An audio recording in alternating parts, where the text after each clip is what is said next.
नमस्कार साथियों, स्वागत है आपका आपके अपने यूट्यूब चैनल अचीवर्स पॉइंट पे। चलिए शुरू करते हैं आज की क्लास।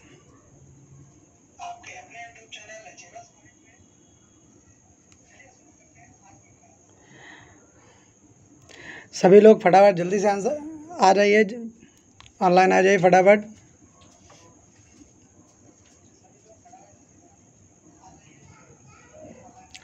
तो देखिए, आज का पहला प्रश्न क्या कह रहा है कि भारत में ब्रिटिश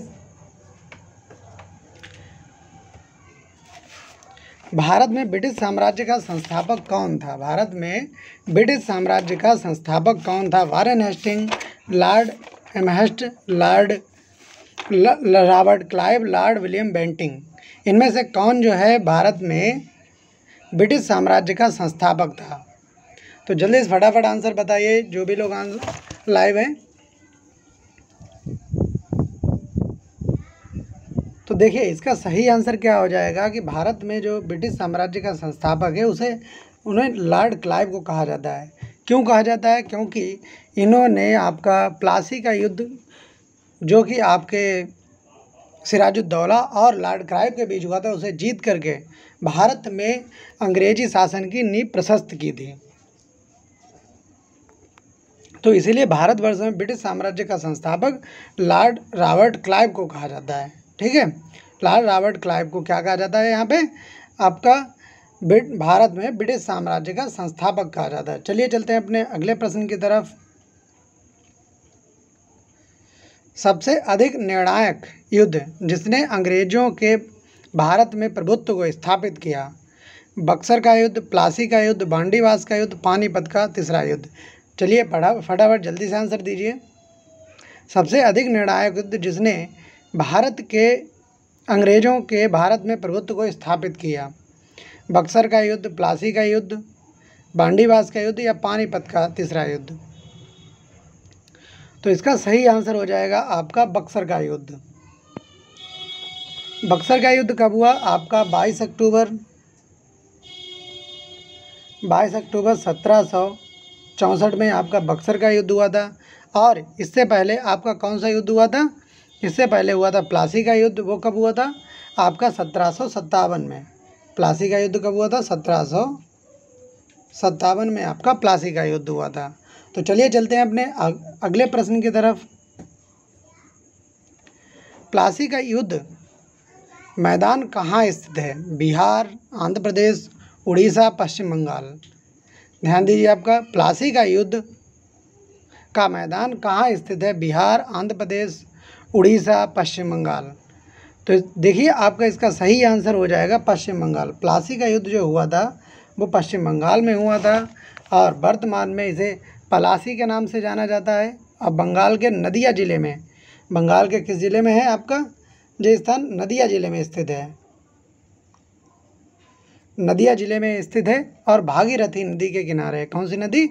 भागीरथी के किनारे है। और यह किस में हुआ था? आपका 22 जून 1757 को हुआ था। इसमें क्या हुआ था? लॉर्ड क्लाइव की सेना ने, यानी अंग्रेज़ों की सेना ने आपका सिराजुद्दौला की सेना को परास्त किया था। तो चलिए चलते हैं अपने अगले प्रश्न की तरफ। प्लासी का युद्ध लड़ा गया था। जल्दी से आंसर बताइए सारे लोग, क्योंकि ये हिस्ट्री के क्वेश्चंस हैं, सबको पता होंगे। प्लासी का युद्ध लड़ा गया वर्ष 1761 में, 1757 में, 1760 में, 1767 में। अभी आपको इसके पहले ही प्रश्न में आपको आंसर मैंने दिया था। तो बहुत बढ़िया, 1757 आपका सही आंसर है। तो प्लासी का युद्ध जो लड़ा गया था आपके 1757 में लड़ा गया था। और भी बताया कि आपका सिराजुद्दौला और आपका लॉर्ड क्लाइव के बीच में लड़ा गया था। सिराजुद्दौला स्वतंत्र पश्चिम बंगाल के आखिरी स्वतंत्र नवाब थे। उसके बाद आपका अंग्रेज़ों ने अपने पक्षकार मीर जाफ़र को पश्चिम बंगाल का नवाब बना दिया था। तो जितने भी लोग हैं, सबसे पहले क्या करें, लाइव क्लास को ज़्यादा से ज़्यादा शेयर कर दें, स्टेटस पे लगाएं और क्या कहते हैं साथ ही साथ टेलीग्राम पे भी शेयर करें, व्हाट्सएप पे शेयर करें, फेसबुक पे शेयर करें, ज़्यादा से ज़्यादा क्लास को शेयर करते रहें। तो चलिए चलते हैं अपने अगले प्रश्न की तरफ। निम्नलिखित में से जिस एक शासक ने ईस्ट इंडिया कंपनी की दीवानी प्रदान की थी वह था। फ़र्रुखसियर, शाह आलम प्रथम, शाह आलम द्वितीय, शुजाउद्दौला। तो जल्दी से जल्दी आंसर दीजिए फटाफट। निम्नलिखित में से जिस एक शासक ने ईस्ट इंडिया कंपनी की दीवानी प्रदान की थी, किसको? अंग्रेजों को। इसका सही आंसर क्या होगा?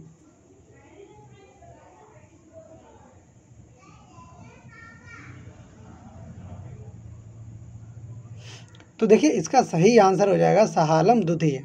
शाह आलम द्वितीय ने ईस्ट इंडिया कंपनी को एक दीवानी प्रदान की थी। लेकिन अगर इससे पूछा जाए, आपसे इस तरीके से प्रश्न आए कि आपका किसने जो है आपका उड़ीसा,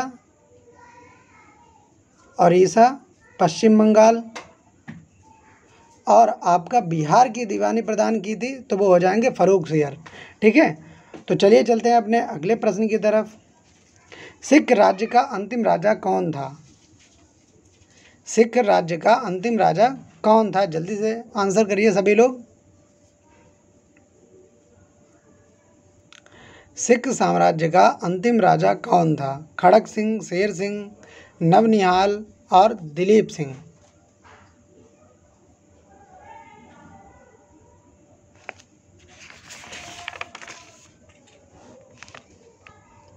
तो बिल्कुल सही बताया आपने कि आपका सिख राज्य का अंतिम राजा जो था दलीप सिंह था। ठीक है, जो कि आपका महाराजा दिलीप सिंह जो का साम्राज्य जो है सिख साम्राज्य का अंतिम शासक थे, जिनका शासनकाल 1849 तक रहा। 1849 तक रहा। और सिख साम्राज्य का संस्थापक किसे माना जाता है? आपका राजा रणजीत सिंह को जो है सिख साम्राज्य का संस्थापक माना जाता है। तो यह बहुत ही ज़्यादा इंपॉर्टेंट क्लास है आप लोगों के लिए, इसीलिए जो है ध्यान से बिल्कुल देखें कि नोट्स कॉपी और पेन लेकर बैठें। अगर कहीं पे कोई इंपॉर्टेंट फैक्ट हो उसे जो है ज़रूर आप लोग क्या करें, लिख के रखें। तो चलिए चलते हैं अपने अगले प्रश्न की तरफ। तृतीय आंग्ल मराठा युद्ध संबंधित है सर जॉन शोर से, लॉर्ड वेलेस्ली से, लॉर्ड हेस्टिंग्स से, लॉर्ड कॉर्नवालिस से।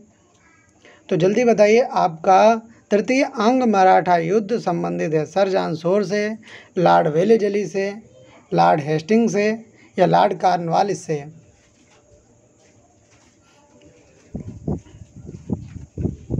तो देखिए तृतीय आंग्ल मराठा युद्ध जो है लॉर्ड हेस्टिंग्स से संबंधित है। आपका ध्यान दें 1817 में से आपका 1818 तक जो है आपका तृतीय आंग्ल मराठा युद्ध चला था। इसमें आपका पेशवा का बाजीराव ने द्वितीय ने कोरागांव और किरकी नामक जगह पर आपके क्या हुए, मराठों की हार हुई थी और अंग्रेजों के समक्ष समर्पण कर दिया था। ठीक है, अब देखो आपका यह वही लड़ाई, तृतीय आंग्ल मराठा युद्ध वही है जिसमें अभी आपने भीमा कोरेगांव नाम सुना होगा। आपने भीमा कोरेगांव जो है नाम सुना होगा। इसको क्या कहते हैं आपका? तो भीमा कोरेगांव की जो लड़ाई हुई थी वो 1817 में हुई थी। कब हुई थी? 1817 में, जो कि भारत में अभी भी जिसके पीछे जो है विवाद अभी बना हुआ है। ठीक है, तो चलिए चलते हैं अपने अगले प्रश्न की तरफ। ब्रिटिश साम्राज्य में अवध का विलय जो हुआ था। ठीक है, ब्रिटिश साम्राज्य में अवध का विलय कब हुआ था? जल्दी से आंसर बताएं कि 1853 में हुआ था, 1854 में हुआ था, 1855 में हुआ था, वर्ष 1856 में हुआ था। जल्दी से आंसर बताएं।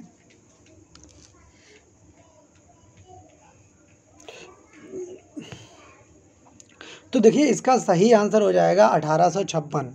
इसका सही आंसर हो जाएगा 1856।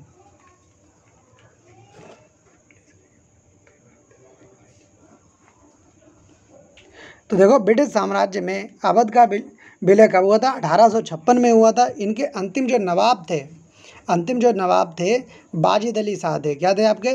वाजिद अली शाह थे, जिन पर कुशासन का आरोप लगाया था। काय का? कुशासन का आरोप लगाया था।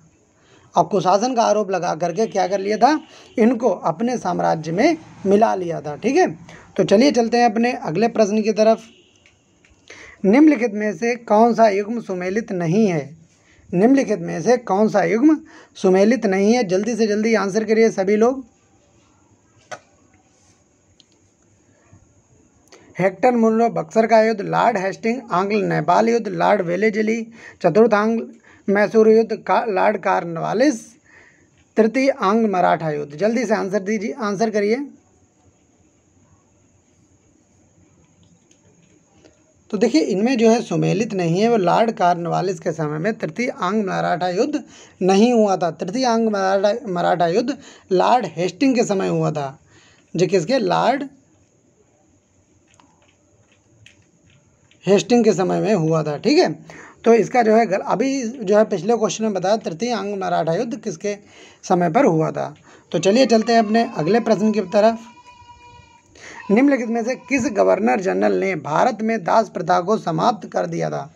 जल्दी से आंसर बताइए, जल्दी से आंसर करिए। Lord Cornwallis, Lord Ellenborough, Lord William Bentinck, Sir John Shore. इनमें से किस गवर्नर जनरल ने भारत में दास प्रथा को समाप्त कर दिया? ठीक है, Lord Cornwallis, Lord Ellenborough, Lord William Bentinck, Sir John sorry.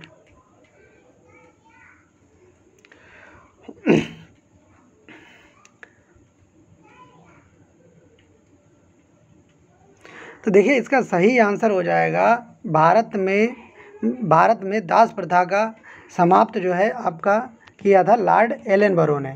ठीक है, दास प्रथा का उन्मूलन किसने किया था? लॉर्ड एलनबरो ने किया था। जबकि अंतिम रूप से कानून किसने बनवा दिया था? लॉर्ड विलियम बेंटिंक ने। अंतिम रूप से कानून किसने बनवा दिया था? लॉर्ड विलियम बेंटिंक ने जो है इस पर कानून बनवा दिया था। जबकि इसे समाप्त घोषित किसने किया था? लॉर्ड एलनबरो ने। ठीक है, लॉर्ड एलनबरो का कार्यकाल 1842 से आपका 44 तक रहा। बहुत बढ़िया, सारे लोग आंसर दें, गलत हो जाएगा कोई बात नहीं, यहाँ पे हम सब लोग याद ही कर रहे हैं। तो चलिए चलते हैं अपने अगले प्रश्न की तरफ। तो चलिए आपका इसमें भी आपका अगला प्रश्न आपके सामने है, जल्दी से बताइए इसमें कौन सा सुमेलित नहीं है। साथ ही साथ सभी लोग आंसर करते रहें और आपका ज़्यादा से ज़्यादा लोगों को जो है शेयर ज़रूर करते रहें। फेसबुक, इंस्टाग्राम, इन सब पे जो है शेयर ज़रूर कर दे रहे हैं। लॉर्ड कॉर्नवालिस स्थायी बंदोबस्त, लॉर्ड वेलेजली सहायक संधि, लॉर्ड हेस्टिंग द्वितीय आंग्ल मराठा युद्ध, लॉर्ड विलियम बेंटिंक 1829 का शस्त्रा रेगुलेशन।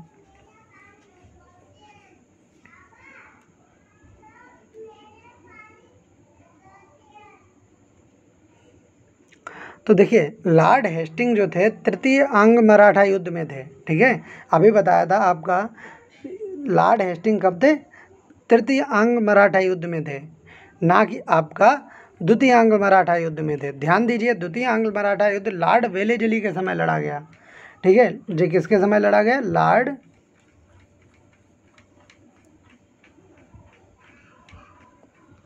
लॉर्ड वेलेजली के समय द्वितीय आंग्ल मराठा युद्ध लड़ा गया था और लॉर्ड हेस्टिंग के समय में आपका तृतीय आंग्ल मराठा युद्ध लड़ा गया।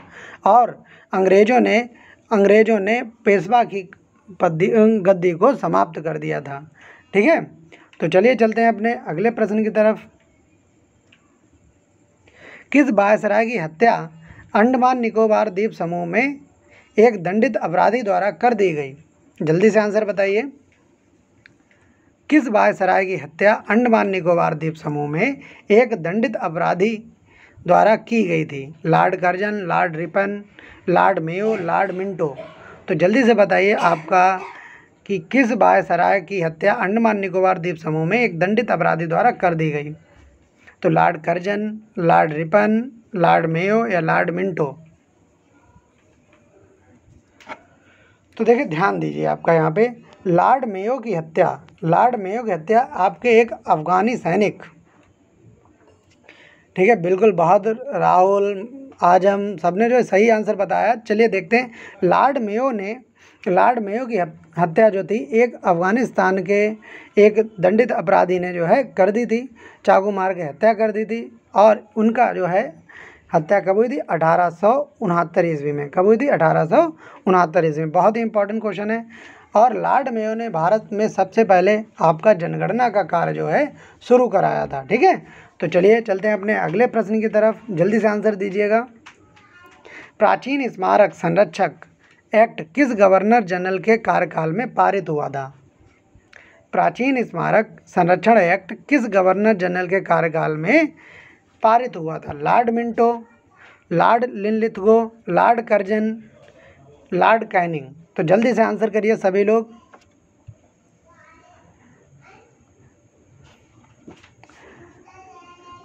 मुख्यमंत्री योगी आदित्यनाथ ने अपने सारे फैसले जो अभी लिए थे, संविदा वाला फैसला, वो भी समाप्त कर दिया, और वैकेंसी का क्रिएशन जो रोक लगाई हुई थी वो भी आपका समाप्त कर दिया। तो इसीलिए आप सारे लोग, और निर्देश हुआ है कि अगले 6 महीने में सारी जो पुरानी भर्ती प्रक्रियाएं पूरी कर ली जाएंगी, और अगले मंथ से सारे जो नोटिफिकेशन अटके पड़े हैं वो सारे आ जाएंगे। तो सारे लोग कमर कस लीजिए और तैयारी के लिए सज्ज हो जाइए। अगर कोचिंग को नहीं भी खुलती तो आपकी डेली आपकी 9 से 12, आपकी मंडे से 9 से 12 जो है आपकी मैथ्स की क्लास, जीएस की क्लास और साथ ही साथ आपकी रीजनिंग की क्लास जो है टर्न बाय टर्न लगाई जाएगी। तो इसीलिए जो है अभी तक जो है इस चीज़ को, क्लास को जो है आपका एक ट्रायल के रूप में ले रहे थे कि जिससे कि ऐसा हो पाएगा या नहीं हो पाएगा। तो अब यह कार्य होने के लिए बिल्कुल सज्ज है। तो आप बिल्कुल आप 9 से, ठीक है, आपका सारे लोग जो है 9 से 12 पढ़ने के लिए सज्ज रहें, और ज़्यादा से ज़्यादा लोगों को यह टाइमिंग बताएं, और साथ ही साथ लाइक और शेयर करते रहें। चलिए चलते हैं, प्राचीन स्मारक संरक्षण एक्ट किस गवर्नर जनरल के कार्यकाल में पारित हुआ था? देखिए इसका सही आंसर है लॉर्ड कर्जन। लॉर्ड कर्जन ने जो है स्मारक संरक्षण एक्ट जो है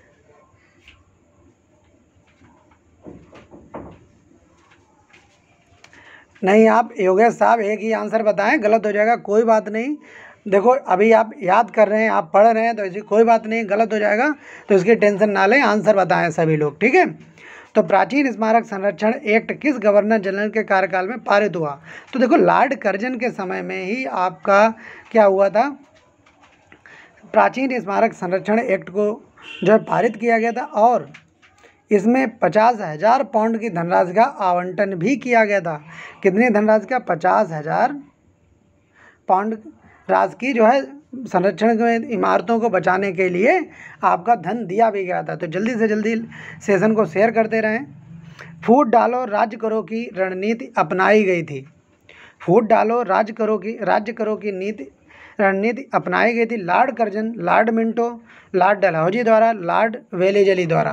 तो जल्दी से बताइए कि Lord Curzon, Lord Minto, Lord Dalhousie किसके द्वारा जो है आपके फूट डालो राज करो की नीति जो है अपनाई गई थी? तो देखिए आपका बताइए, इसमें सही आंसर हो जाएगा लॉर्ड कर्जन।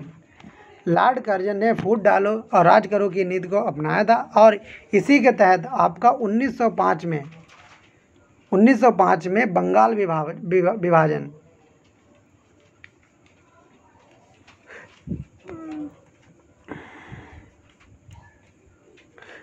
विभाजन किया था, जिसे 1911 में रद्द कर दिया गया था, ठीक है। तो ध्यान दें, आपका लॉर्ड कर्जन ने जो है आपका फूट डालो और राज करो की नीति को अपनाया था, जिसमें हिंदू मुस्लिम में मतभेद उत्पन्न करके आपके राज करने की नीति को अपनाया था। चलिए चलते हैं अपने अगले प्रश्न की तरफ। अंग्रेजों ने रैयतवाड़ी बंदोबस्त कहाँ लागू किया था? अंग्रेजों ने रैयतवाड़ी बंदोबस्त कहाँ लागू किया था? बंगाल प्रेसिडेंसी में, मद्रास प्रेसिडेंसी में, बम्बई प्रेसिडेंसी में, या मद्रास बम्बई प्रेसिडेंसी में? जल्दी से जल्दी आंसर करिए सभी लोग कि अंग्रेजों ने रैयतवाड़ी बंदोबस्त कहाँ लागू किया था? Bengal presidency, Madras presidency, Bombay presidency, ठीक है। तो जल्दी से बताइए। तो देखिए इसका सही आंसर हो जाएगा रैयतवाड़ी व्यवस्था जो थी मद्रास और बम्बई में सबसे पहले क्या हुआ था, इसको अप्लाई किया गया था। क्या थी रैयतवाड़ी व्यवस्था? इसमें आपकी एक स्थायी बंदोबस्त व्यवस्था को शुरू किया गया था, क्योंकि इसमें जो है सारी ज़मीन को क्या कर दिया गया था, आपका कुछ जमींदारों के हाथ में दे करके, और सभी किसानों को उनके अधीन रह करके कार्य करने और वेतन पाने के लिए कर दिया गया था, ठीक है। तो चलिए चलते हैं, यानी कि आपका जैसे कि इस समय सरकार एक अधिनियम लाई हुई है कॉन्ट्रैक्ट फार्मिंग। तो यहाँ पर क्या है, आपके बड़े बड़े जो बिजनेसमैन होंगे वो क्या करेंगे, किसानों से संपर्क करके उन्हें कॉन्ट्रैक्ट देंगे कि भाई आप हमारे लिए यह फसल जो है उगाएं, और हम जो है आपकी उसे खरीद लेंगे। इसी तरीके से अंग्रेज़ ज़मींदारों को वो कॉन्ट्रैक्ट देते थे, वही अपने यहाँ वो फसल कराते थे, जैसे नील की खेती कराना और ये सब चीज़ें जो है चलती रहती थी। चलिए चलते हैं। निम्न में से किसने निकास सिद्धांत का प्रतिपादन किया था? निम्न में से किसने निकास के सिद्धांत का प्रतिपादन किया था? आपका जो मैंने आपको बताया, सबको आंसर बताया था मैंने क्लास में कि आपका दादा भाई नौरोजी ने, ठीक है, दादा भाई नौरोजी ने आपका निकास का सिद्धांत प्रतिपादित किया था। क्या था आपका निकास का सिद्धांत? कि आप अंग्रेज क्या करते थे, यहाँ की फसल को यहाँ खरीद करके आपका कहाँ ले जाते थे, आपका वहाँ पे इंग्लैंड ले जाते थे, लेकिन उसके बदले में जैसे कि सरकार ने यहाँ पर टैक्स लगाया, उसी टैक्स से हमारी फसल को ख़रीदा और क्या किया, बाद में उसके बदले हमारे यहाँ कोई सड़क बनवाना है, ये सब करना है, यह कार्य नहीं करते थे। इसी को कहते थे निकास का सिद्धांत। चलिए चलते हैं अपने अगले प्रश्न की तरफ। किसने यह विचार किया था कि भारत में ब्रिटिश आर्थिक नीति घिनौनी है? किसने यह विचार किया था कि भारत में ब्रिटिश आर्थिक नीति घिनौनी है? बीजी Tilak, Dadabhai Naoroji, Karl Marx, Adam Smith. जल्दी से जल्दी आंसर करिए सभी लोग।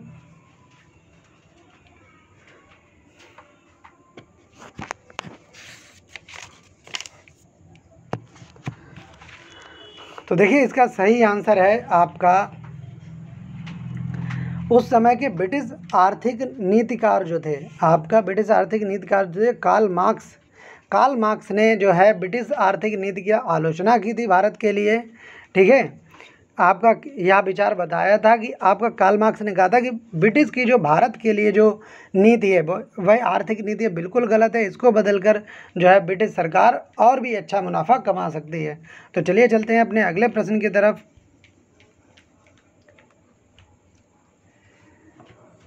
निम्न में से कौन भारत का एकमात्र यहूदी वायसराय था? निम्न में से कौन एकमात्र यहूदी वायसराय था? Lord Curzon, Lord Canning, Lord Irwin, Lord reading. बहुत इंपॉर्टेंट क्वेश्चन है, कई बार एग्जाम में पूछा जा चुका है, तो जल्दी से जल्दी आंसर करिए सभी लोग और सेशन को ज़्यादा से ज़्यादा जो है शेयर करते रहिए। राहुल साहब आंसर दीजिए जल्दी से।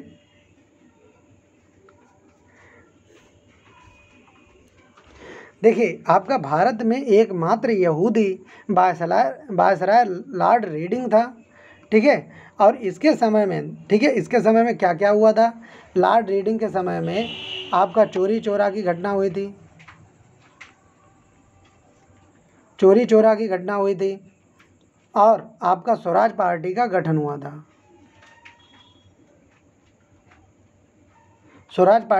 हुआ था, और आपका रोलेट एक्ट जो है निरसित हुआ था। तो चलिए देखो भाई, यहूदी क्या है? यहूदी एक धर्म है। ठीक है, यहूदी एक धर्म है और जिससे जो है लॉर्ड रीडिंग आपके क्या करते थे, संबंधित थे। ठीक है, यहूदी धर्म को मानते थे। चलिए चलते हैं अगले प्रश्न की तरफ। 1857 में निम्नलिखित क्रांतिकारियों में से किसका नाम वास्तविक रामचंद्र पांडुरंग था? जल्दी सबको पता हो सकता है कि 1857 में निम्नलिखित क्रांतिकारियों में से किसका वास्तविक नाम रामचंद्र पांडुरंग था? रामचंद्र पांडुरंग जो है किसका वास्तविक नाम था? कुंवर सिंह का, तात्या टोपे का, नाना साहेब का, मंगल पांडे का? तो कुंवर सिंह, तात्या टोपे, नाना साहब, मंगल पांडे, इनमें से किसका जो है आपका वास्तविक नाम रामचंद्र पांडुरंग था? जल्दी से बताइए फटाफट। सही बता, तात्या टोपे का नाम जो था, तात्या टोपे का वास्तविक नाम क्या था? आपका रामचंद्र पांडुरंग था। ठीक है, आपका यह जो 1857 की क्रांति के एक प्रमुख नेताओं में से एक थे। ठीक है, और इनका जन्म जो है महाराष्ट्र में हुआ था। कहाँ हुआ था? महाराष्ट्र में इनका जन्म हुआ था। तो चलिए चलते हैं अपने अगले प्रश्न की तरफ। 1857 के विद्रोह के समय भारत का गवर्नर जनरल कौन था? 1857 के विद्रोह के समय भारत का गवर्नर जनरल कौन था? Lord Dalhousie, Lord Minto, Lord Canning या लॉर्ड वेंटिंग?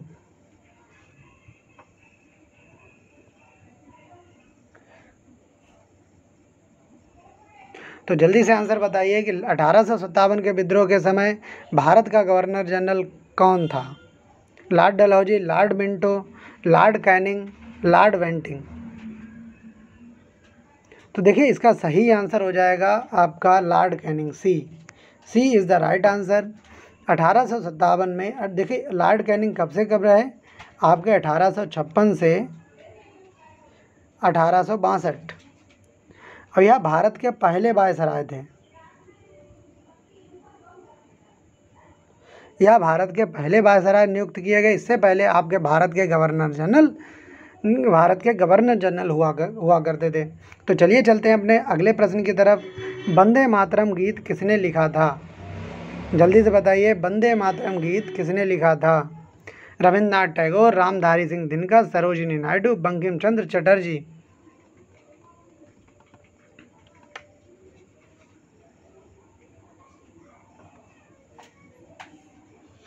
रविंद्रनाथ टैगोर, रामधारी सिंह दिनकर, सरोजिनी नायडू, बंकिम चंद्र चटर्जी।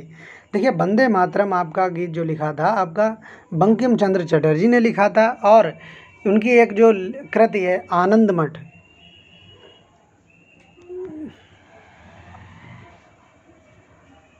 उनकी जो कृति है आपकी आनंद मठ, उससे लिया गया था, और जिसमें सन्यासी विद्रोह का जो है जिक्र किया गया है। ठीक है, और इसे 1896 में सबसे पहले कलकत्ता अधिवेशन में गाया गया था। इसको जो है सबसे पहले 1896 में कलकत्ता अधिवेशन में गाया गया था। चलिए चलते हैं अपने अगले प्रश्न की तरफ। निम्नलिखित में से किसने कालिदास का प्रसिद्ध रचना शकुंतलम का पहली बार अंग्रेजी में अनुवाद किया था? तो चलिए फटाफट जल्दी से आंसर दीजिए।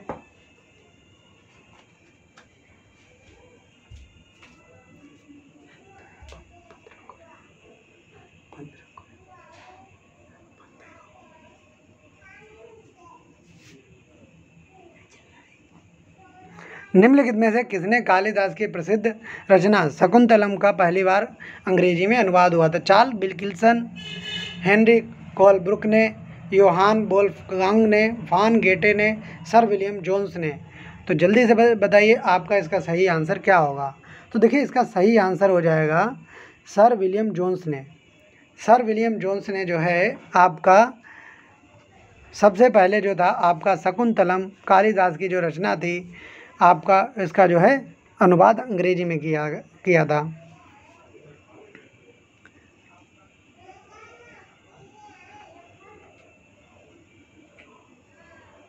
चलिए चलते हैं अगले क्वेश्चन की तरफ।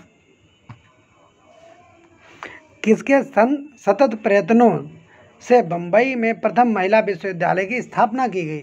जल्दी से बताइए, किसके सतत प्रयत्नों से बम्बई में प्रथम महिला विश्वविद्यालय की स्थापना की गई थी? दयाराम, गिडुमल, D.K. कर्वे, रमाबाई, महादेव गोविंद रनाडे।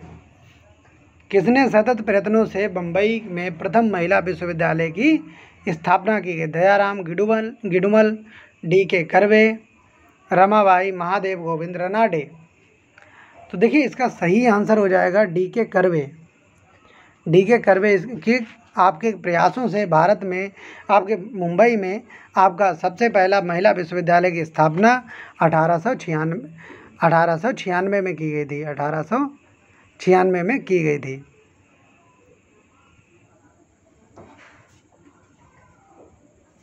तो चलिए चलते हैं अपने अगले प्रश्न की तरफ।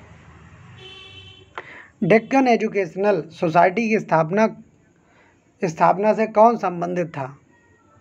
डेक्कन एजुकेशनल सोसाइटी की स्थापना से कौन संबंधित था?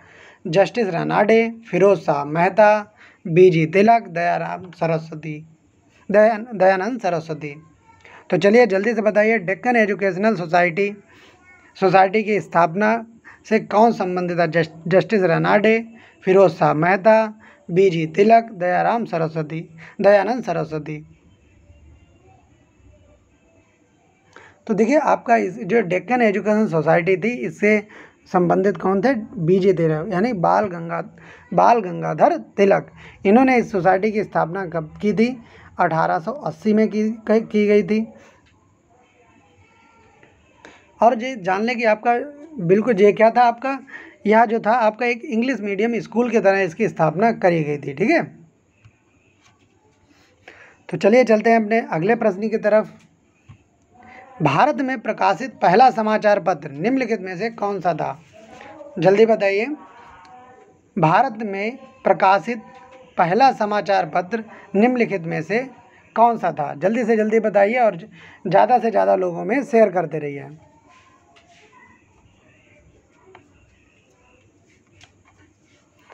भारत में प्रकाशित पहला समाचार पत्र निम्नलिखित में से कौन सा था? The Bengal Gazette, the Calcutta Gazette, the Madras Courier, Bombay Herald. तो चलिए देखते हैं इसका सही आंसर क्या होगा। इसका सही आंसर होगा द बंगाल गैजेट। ठीक है, बंगाल गैजेट जो है भारत का पहला आपका समाचार पत्र था और यह कब प्रकाशित हुआ था? 1766 में। यह 1766 में आपका प्रकाशित हुआ था।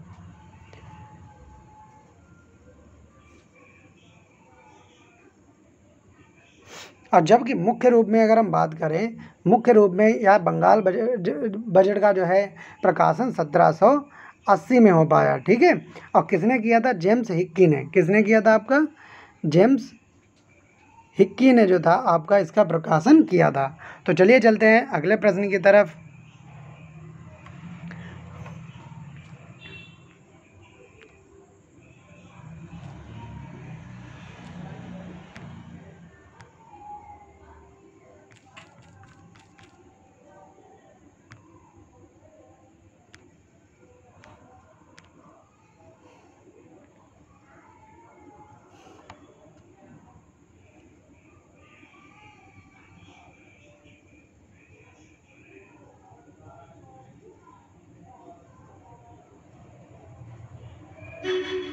तो देखिए भारत, इसमें जो आपको आगे दो सूचियां दी हैं जिनको आपको सम्मिलित करना है। फटाफट जल्दी से आप सम्मिलित करिए। भारत मित्र किससे संबंधित है? राष्ट्रमत किससे संबंधित है? यह समाचार पत्र दिए गए हैं। यह आपके सामने क्या है? समाचार पत्र दिए गए हैं जिनको आपको बताना है, उनको सम्मिलित करना है। ठीक है, तो जल्दी से बताइए, इनको सम्मिलित करिए।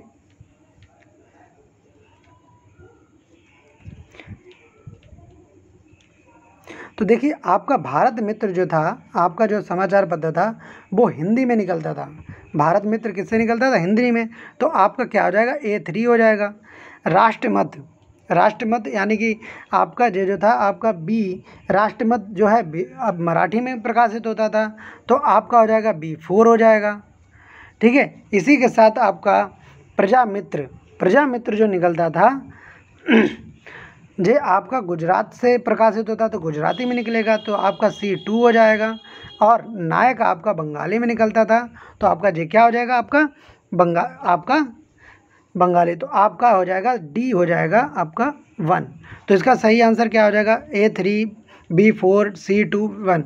आप ऐसे क्वेश्चंस को जो है बहुत सावधानी पूर्वक मिलाया करिए, क्योंकि थोड़ी सी गलती में आप क्या कर सकते हैं? गलत ऑप्शन को चूज़ कर सकते हैं। तो चलिए चलते हैं अपने अगले प्रश्न की तरफ।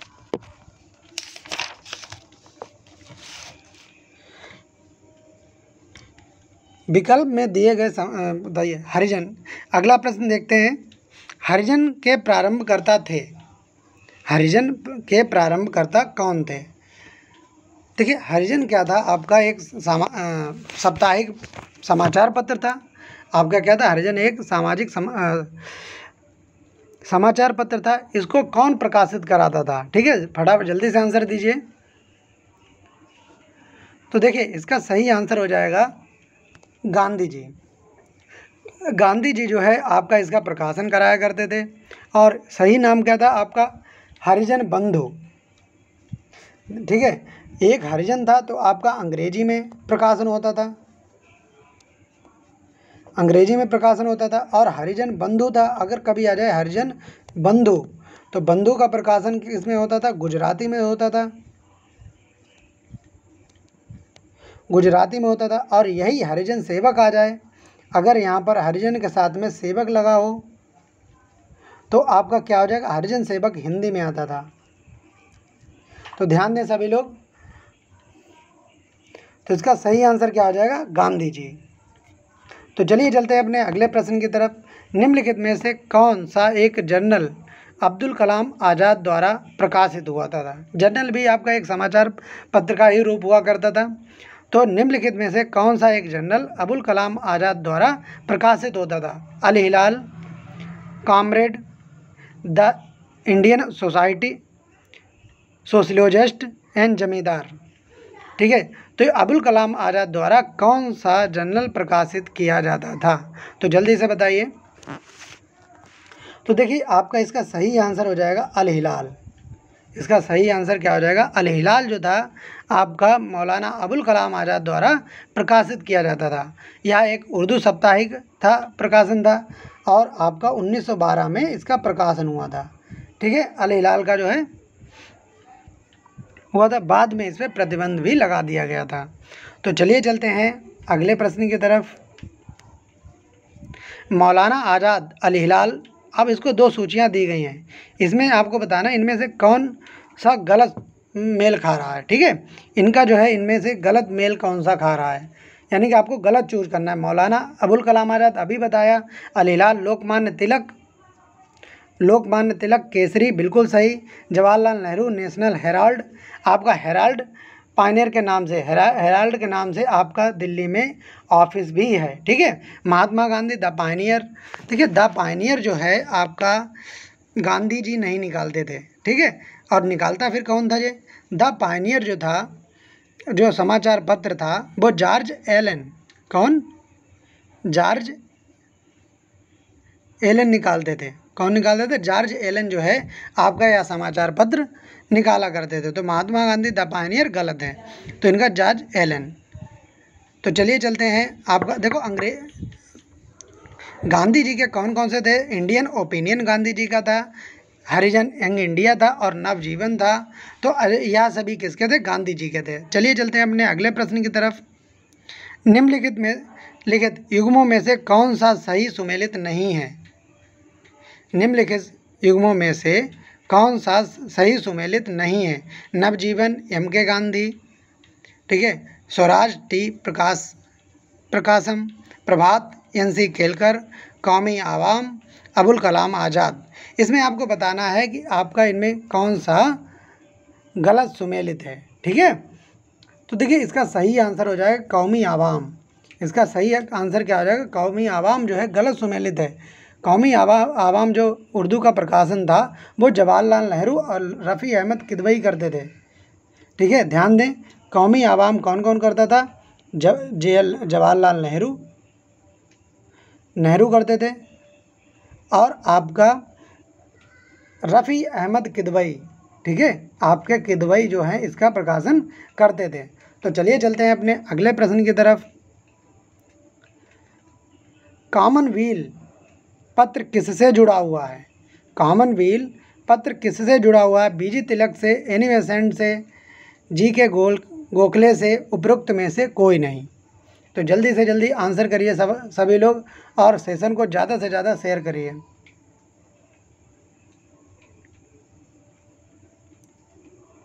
कॉमनवेल्थ पत्र किससे जुड़ा हुआ है?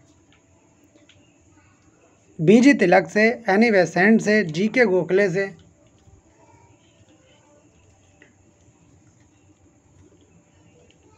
तो देखिए इसका सही आंसर हो जाएगा एनी बेसेंट।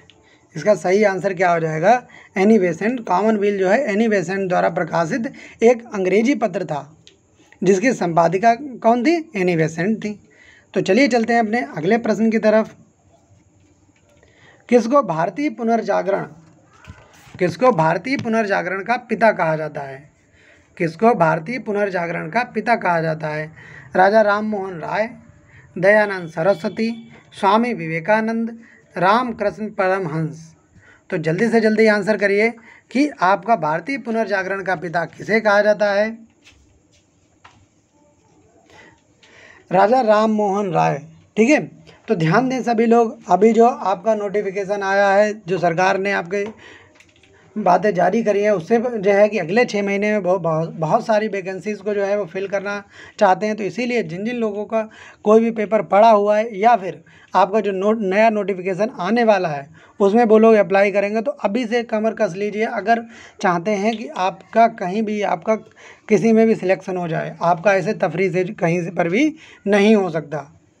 आप अपनी पढ़ाई का एक स्टैंडर्ड बनाइए, ये नहीं आप जो है बस बैठे बैठे जो है आप देखते रहे, आपने 10 वीडियो देख डाली लेकिन दिमाग में कुछ नहीं है। ठीक है, तो इसीलिए आप अपने पढ़ाई का एक स्टैंडर्ड बनाइए और एक स्टैंडर्ड क्वेश्चन जो है सॉल्व करिए, क्योंकि लगातार आप देख रहे होंगे कि हम आप जितने भी आप एग्ज़ाम दे रहे होंगे तो लगातार आपका क्या हो रहा है, आपका लेवल बढ़ता चला जा रहा है। ठीक है, तो इस लेवल को मेंटेन रखने के लिए आपको अगर चाहिए कि अगर आपका सिलेक्शन हो तो आपको क्या करना है, तो आपको एक स्टैंडर्ड के साथ में एक रेगुलरिटी के साथ पढ़ना है। आपका सोमवार से 9 से लगभग 12 बजे तक आपकी क्लास चलेगी, तो उसके लिए सारे लोग तैयार हो जाइए। अगर किसी को अपनी तैयारी को वाकई बूस्ट करना है तो आप सोमवार से तैयार हो जाइए। चलिए चलते हैं अपने अगले प्रश्न की तरफ। बहुत बढ़िया, सारे लोगों ने आंसर दिए। ब्रह्म समाज के संस्थापक थे, ब्रह्म समाज के संस्थापक थे CR दास, महात्मा गांधी, राजा राम मोहन राय, स्वामी दयानंद सरस्वती। जी आजम साहब, रात में आपके 9 से 12 क्लास होगी ताकि सभी लोग जो हैं आपके क्या कर सकें, जुड़ सकें। अगर आप वाकई लोग अपने लिए सीरियस हैं, अपने लिए जो है एग्ज़ाम आने वाले समय में एग्ज़ाम क्वालिफाई करना चाहते हैं, तो आप ये समझिए कि आपको जो है लगना पड़ेगा। आप उस तफरी से नहीं कर सकते जो कि अभी तक आप करते रहे हैं। तो चलिए देखते हैं। CR दास, हाँ बिल्कुल रात में क्लास होगी 9 से 12। देखो, ब्रह्म समाज की स्थापना किसने की थी? CR दास, महात्मा गांधी, राजा राम मोहन राय या स्वामी दयानंद सरस्वती थी? आपका राजा राम मोहन राय ने आपकी ब्रह्म समाज की स्थापना की थी। ध्यान से देखें सभी लोग, और जिसने भी गलत आंसर दिया सही आंसर दिया, बिल्कुल सही से देखिए कि राजा राम मोहन राय ने ब्रह्म समाज की स्थापना आपकी 1828 में की थी। कब की थी? 1828 में राजा राम मोहन राय ने ब्रह्म समाज की स्थापना की थी। ठीक है, तो चलिए चलते हैं अपने अगले प्रश्न की तरफ चलते हैं। भारतीय ब्रह्म समाज के संस्थापक कौन थे? बिल्कुल सेम क्वेश्चन आपका आ गया। ठीक है, भारतीय ब्रह्म समाज की स्थापना कब हुई थी? लेकिन थोड़ा सा यहाँ पे डिफरेंस है, ध्यान दें। वहाँ पर क्या था, वहाँ पर आपका था ब्रह्म समाज की स्थापना किसने की थी, और यहाँ पर क्या है, भारतीय ब्रह्म समाज की स्थापना किसने की थी। ज़रा इसमें देखो फ़र्क समझें, इसीलिए मैं जानबूझ के कन्फ्यूज़न वाले क्वेश्चन लाता हूँ।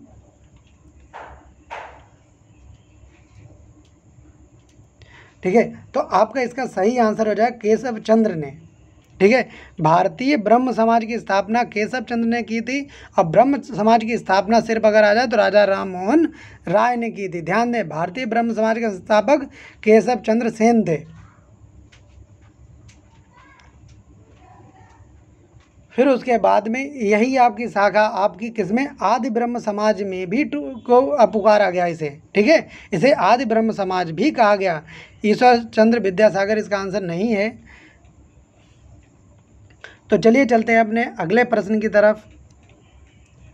ध्यान से समझें सारी बातों को कि भारतीय राष्ट्रवाद का जनक किसे माना जाता है? जल्दी से आंसर बताइए, भारतीय राष्ट्रवाद का जनक किसे माना जाता है?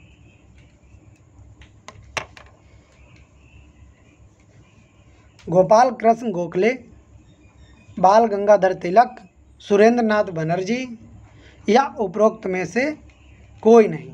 जल्दी से बताइए। गोपाल कृष्ण गोखले, बाल गंगाधर तिलक, सुरेंद्र नाथ बनर्जी या उपरोक्त में से कोई नहीं?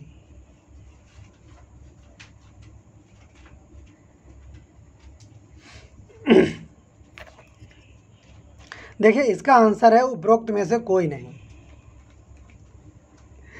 भारतीय राष्ट्रवाद का जनक जो है राजा राम मोहन राय को कहा जाता है। राजा राम मोहन राय, राजा राम मोहन राय को क्या कहा जाता है? भारतीय राष्ट्रवाद का जनक कहा जाता है। ध्यान दें, आपका भारतीय राष्ट्रवाद का जनक जो है राजा राम मोहन राय को कहा जाता है। ध्यान से समझें। देखो, इनमें गोपाल कृष्ण गोखले का नाम आया है। गोपाल कृष्ण गोखले जो थे आपके महात्मा गांधी के राजनीतिक गुरु थे। ठीक है। अब बाल गंगाधर तिलक जो हैं आपके लाल बाल पाल में जुड़े हुए थे। ठीक है। चलिए चलते हैं अपने अगले प्रश्न की तरफ। निम्न में से कौन भारत का मार्टिन लूथर कहा जाता है? निम्नलिखित में से कौन भारत का मार्टिन लूथर कहा जाता है? स्वामी दयानंद सरस्वती, राजा राम मोहन राय, स्वामी विवेकानंद, स्वामी श्रद्धानंद। जल्दी से जल्दी आप आंसर बताइए कि भारत का मार्टिन लूथर किसे कहा जाता है। तो सारे लोग ऐसे ही लोग जुड़े हैं जो लोग कोचिंग में आते रहे, लेकिन फिर भी आप जो देखिए कि आपके जीएस का स्तर कितना नीचे जा चुका है। तो इससे पता चलता है कि आप लोग कितना रेगुलर पढ़ाई कर रहे हैं। तो ध्यान दीजिए, आपका भारत का मार्टिन लूथर किसे कहा जाता है? जल्दी से बताइए। देखिए, अगर आप लोग अपने स्तर को नहीं बढ़ाएंगे तो एग्ज़ाम में जितना पीछे थे उससे और भी पीछे चले जाएंगे, क्योंकि देखो लगातार वैकेंसीज़ की अनसर्टेनिटी बनी हुई है। लगातार वैकेंसीज़ की क्या अनसर्टेनिटी बनी हुई है। और यह सारे वही क्वेश्चंस हैं जो मैंने क्लास में डिस्क्रिप्टिव में बिल्कुल डिटेल में कराए थे। तो चलिए देखिए कि आपका कहाँ पर क्या आंसर सही है इसका। स्वामी दयानंद सरस्वती को, स्वामी दयानंद सरस्वती को भारत का मार्टिन लूथर कहा जाता है। ठीक है, जो कि सबने गलत आंसर दिया। ठीक है, तो ध्यान दीजिए, आप सारे लोग याद कर लीजिए। ठीक है, और बहुत ही ज़्यादा ध्यान से क्लास में बैठिए और साथ ही साथ आप बार बार इसको मन में रिपीट करते रहिए ताकि आपको याद हो जाए। भारत का मार्टिन लूथर स्वामी दयानंद सरस्वती को कहा जाता है। अब इन्होंने क्या की थी? आर्य समाज की स्थापना की थी। इन्होंने काहे की स्थापना की थी? आर्य समाज की, आर्य समाज की इन्होंने स्थापना की थी। और इसे इन्होंने यह भी कहा था कि आपका कि वेदों की ओर लौटो। इन्होंने क्या कहा था? वेदों की ओर लौटो, इन्हीं के आपका वक्तव्य था। और साथ ही इन्होंने कहा था वेद ही समस्त ज्ञान का स्रोत है। इन्होंने कहा था वेदों की ओर लौटे और कहा था कि वेद ही समस्त ज्ञान का जो है स्रोत हैं। और साथ ही साथ आप मूर्ति पूजा और कुरीतियों के खिलाफ थे। तो चलिए चलते हैं अपने अगले प्रश्न की तरफ। सत्यार्थ प्रकाश की रचना किसने रचना की गई थी? सत्यार्थ प्रकाश की रचना की गई थी।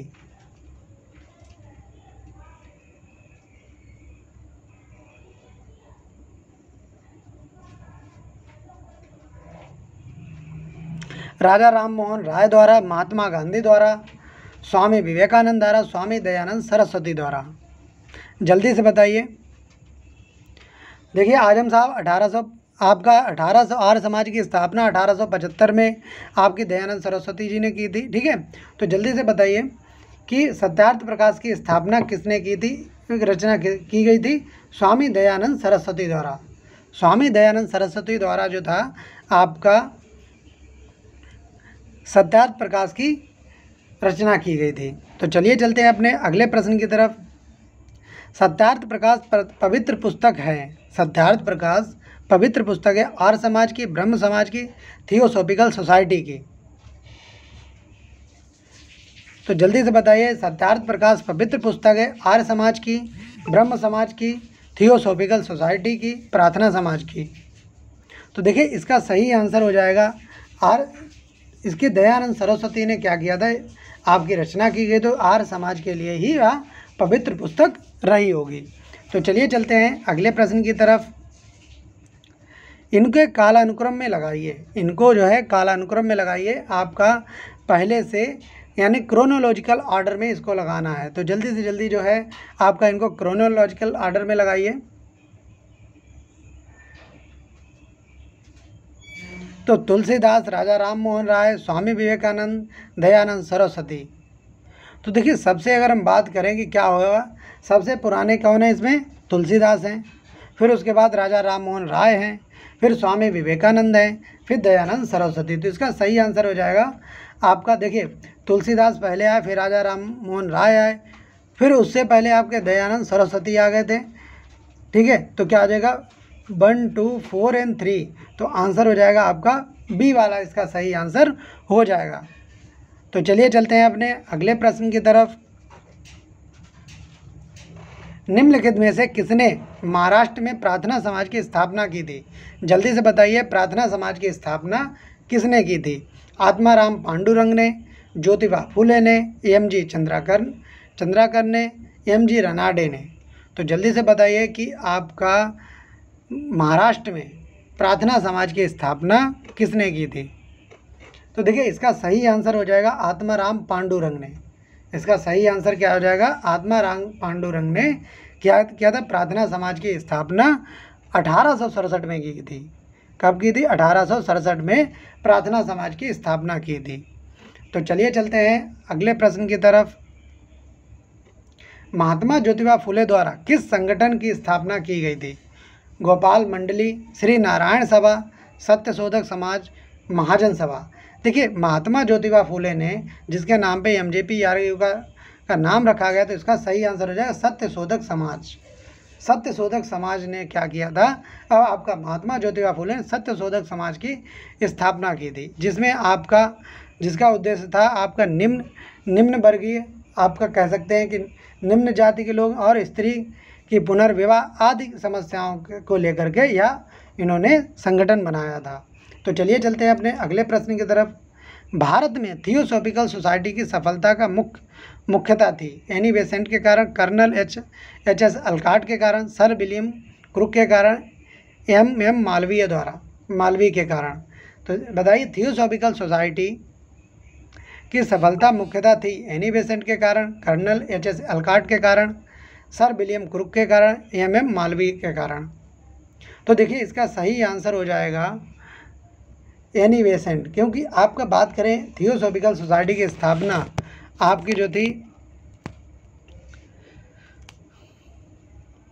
मैडम कर्नल अलकाट और मैडम ब्लास्की के द्वारा की गई थी। कब की गई थी? 1879 में। लेकिन जो की कहाँ गई थी आपकी? इसका मुख्यालय जो था मद्रास में था। फिर उसके बाद में इसकी मुख्यतः जो है आपका किसने शुरू किया था? एनी बेसेंट ने इसे जो है भारत में इसका प्रचार प्रसार किया था। तो चलिए चलते हैं अपने अगले प्रश्न की तरफ। शारदा अधिनियम के तहत लड़कियों एवं लड़कों की विवाह की न्यूनतम आयु क्रमशः कितनी निर्धारित की गई? देखिए बहुत ही इंपॉर्टेंट क्वेश्चन है, क्योंकि अभी जो है हाल में ही भारत सरकार ने आयु को बदलने के लिए जो है विवाह अधिनियम को बदलने की कोशिश की है, जिसने कि आपकी 21 साल लड़कियों की और 25 साल आपका लड़कों की आयु कर दी जाएगी। इसी के चलते आपका शारदा अधिनियम बहुत ज़्यादा ज़रूरी है। तो देखिए आपका शारदा अधिनियम में 14 से 18 था। 14 साल आपका लड़कियों की उम्र और 18 साल आपकी लड़कों की उम्र जो है निर्धारित की गई थी। आया कब था? यह आपका 1829 में आया था। कब आया था? 1929 में आया था शारदा अधिनियम, जिसे भारत ने 1955 में दोबारा से रिकलेक्ट किया और सही उसे सुधार किया। चलिए चलते हैं अपने अगले प्रश्न की तरफ। भारतीय राष्ट्रीय कांग्रेस का प्रथम अधिवेशन कहाँ हुआ था? जल्दी से जल्दी आंसर बताइए। भारतीय राष्ट्रीय कांग्रेस का प्रथम अधिवेशन कहाँ हुआ? कलकत्ता, लाहौर, बम्बई, पुणे। जल्दी से बताइए आंसर। इसका सही आंसर हो जाएगा मुंबई। ठीक है, मुंबई के एक विद्यालय में आपकी इसकी पहली बैठक की गई, जिसका नाम था गोकुलदास तेजपाल संस्कृत विद्यालय। पहली बैठक कहाँ हुई थी? गोकुलदास तेजपाल संस्कृत विश्वविद्यालय।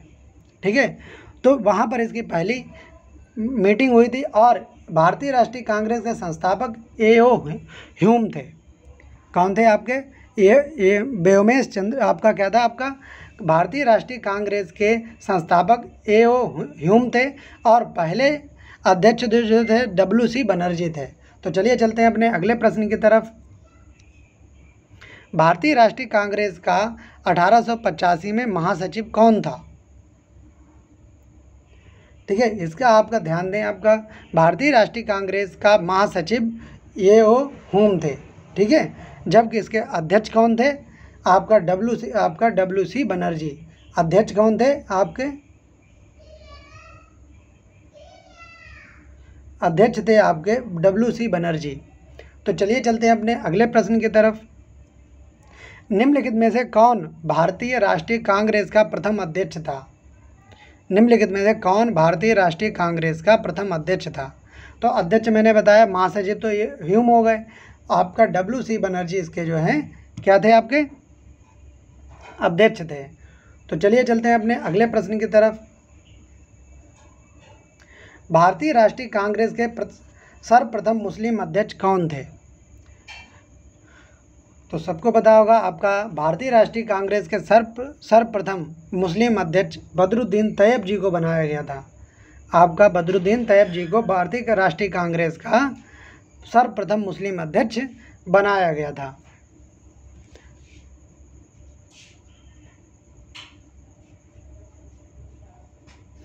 तो चलिए चलते हैं अपने अगले प्रश्न की तरफ।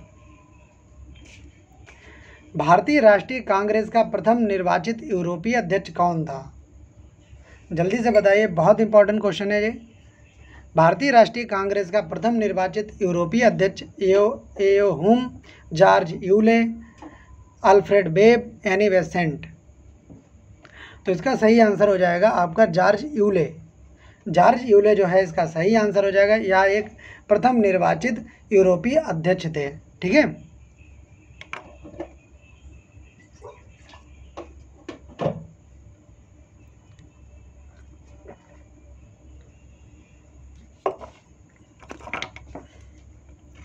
तो चलिए चलते हैं अपने अगले प्रश्न की तरफ।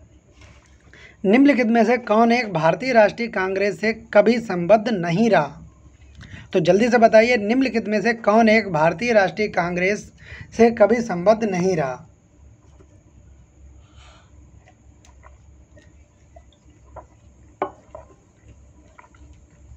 फिरोज शाह मेहता, हकीम अजमल खान, खान अब्दुल गफ्फार खान, सर सैयद अहमद।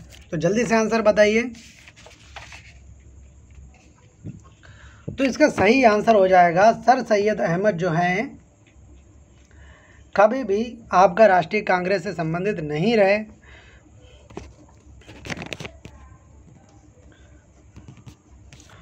तो चलिए चलते हैं अपने अगले प्रश्न की तरफ। निम्नलिखित में से कौन भारतीय राष्ट्रीय कांग्रेस का अध्यक्ष कभी नहीं चुना जा सका? निम्नलिखित में से कौन भारतीय राष्ट्रीय कांग्रेस का अध्यक्ष कभी नहीं चुना जा सका? लाला लाजपत राय, एनी बेसेंट, मोतीलाल नेहरू, बाल गंगाधर तिलक। इनमें से कौन कभी भी भारतीय राष्ट्रीय कांग्रेस का अध्यक्ष नहीं चुना गया?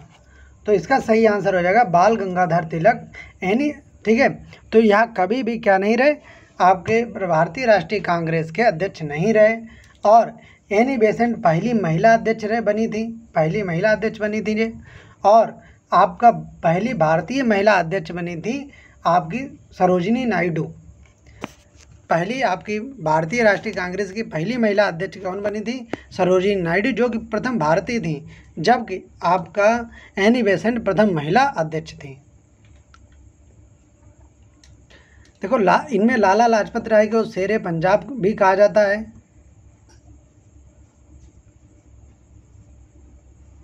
शेरे पंजाब के नाम से भी इन्हें कहा जाता है। चलिए चलते हैं अगले प्रश्न की तरफ। भारतीय राष्ट्रीय कांग्रेस का एकमात्र अधिवेशन जिसकी अध्यक्षता महात्मा गांधी ने की थी, तो जल्दी से आंसर बताइए। इलाहाबाद अधिवेशन, गया अधिवेशन, बेलगाम अधिवेशन, कराची अधिवेशन। तो देखिए भारतीय आपका महात्मा गांधी ने एकमात्र अधिवेशन की अध्यक्षता की थी, जो कि था बेलगाम अधिवेशन 1924 में। इन्होंने जो है आपकी जो क्या की थी, आपकी अध्यक्षता, राष्ट्रीय कांग्रेस की अध्यक्षता की थी अधिवेशन की। तो ध्यान दें, देखिए आज मैंने बहुत सारे क्वेश्चन जो है आपके लिए चुने थे, क्योंकि आपका एग्ज़ाम कब हो जाए आपका पता नहीं। तो इसीलिए आप ज़्यादा से ज़्यादा पढ़ने की कोशिश करें और जल्दी से जल्दी तैयार होने की कोशिश करें। तो चलिए चलते हैं अपने अगले प्रश्न की तरफ। निम्नलिखित में से कौन भारतीय राष्ट्रीय कांग्रेस की प्रथम महिला अध्यक्ष थी? Shrimati Sarojini Naidu, Shrimati Annie Besant, Shrimati N Sengupta. तो ध्यान दीजिए, आपका इसका सही आंसर हो जाएगा एनी बेसेंट। एनी बेसेंट जो थी आपकी पहली भारतीय राष्ट्रीय कांग्रेस की महिला अध्यक्ष थी। लेकिन आपका यहाँ पर क्या था, सरोजिनी नायडू प्रथम महिला अध्यक्ष थी, लेकिन क्या थी, भारतीय थी। ठीक है, प्रथम भारतीय महिला अध्यक्ष पूछा जाएगा श्रीमती सरोजिनी नायडू, और अगर आपका कहा जाएगा कि प्रथम महिला अध्यक्ष कहा जाएगा तो श्रीमती एनी बेसेंट। तो चलिए चलते हैं अपने अगले प्रश्न की तरफ। तो आज की क्लास में जो है इतने ही प्रश्न जो है लिए गए थे। आप सभी लोगों को क्लास कैसी लगी ज़रूर बताइएगा, और अगर यह क्लास आपके लिए ज़्यादा प्रॉफिटेबल और इन्फॉर्मेटिव रही है तो ज़्यादा से ज़्यादा लोगों में इसको शेयर करें। तो चलिए मिलते हैं अपने अगले क्लास में, तब तक के लिए धन्यवाद।